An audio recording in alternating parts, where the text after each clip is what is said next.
Okay, the pick I want to demonstrate to you today is the famous curtain wheel pick.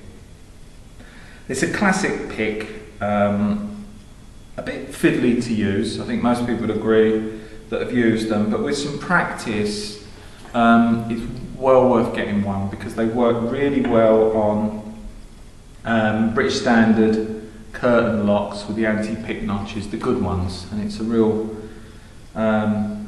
one of your weapons in your arsenal to tackle them. The pick goes into the ridge of the tension tool like so, and you place the whole thing into the keyway.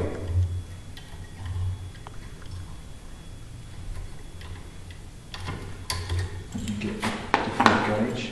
It's a 7 gauge. It comes in 2 gauges. This is a 5 gauge because this is a chub. And you turn. Keep constant tension on it. And all you're trying to do with the pick is go through and you're feeling for the levers in the lock that feel tighter, so adjust your tension accordingly. You've got to reveal the lever that feels tightest. A common mistake people tend to make on this is to over lift the levers. You don't want to do that because they have got these things called anti-pick notches on them that will lock when you overlift them, so keep it small.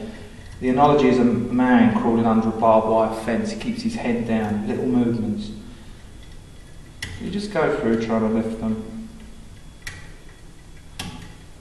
Another mistake people tend to make on this, or picking in general really, I've found, is that they use too much tension, or they stick to this rigid idea of everything has to be feather-like tension, so it's the other end of the extreme. The real truth of it is you've got to find your own tension, if that makes sense, which can be light on some locks, or a bit more on other locks, or a bit light and a bit heavier on the same lock. You know, it really is, that is the practice, that's the trick of learning to pick locks.